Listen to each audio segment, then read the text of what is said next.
সবুজ ঘাসে ঢাকা এক ছোট্ট বাগান ছিল।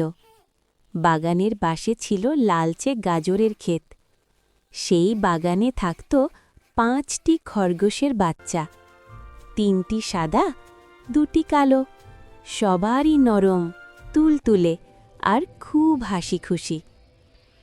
সকালে সূর্য মামা উঠলেই খরগোশরা জেগে উঠত, টুপ টুপ লাফ দিত, হিহি হাহা হাসত। এক সাদা খরগোশ বলল, আজ আমরা কি করব? কালো খরগোশ বলল, চলো গাজর খুঁজি। সবাই খুশিতে নেচে উঠল।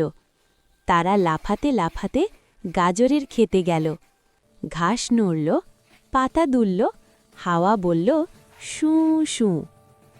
হঠাৎ একটি কালো খরগোশ চিৎকার করল, এই দেখো বড় গাজর।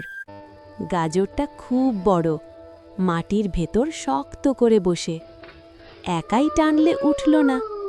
তখন আরেক সাদা খরগোশ বলল, একসাথে ধরো। ১, ২, ৩, সবাই ধরল গাজর।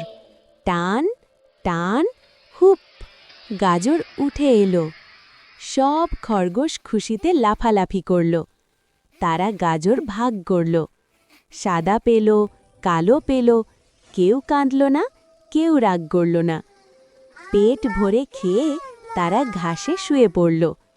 মা খরগোশ এসে বলল, ভালো বাচ্চারা একসাথে থাকলে সব কাজ সহজ হয়। ৫ খরগোশ জড়িয়ে ধরল। হাসি আর ভালোবাসায় বাগান ভরে গেল।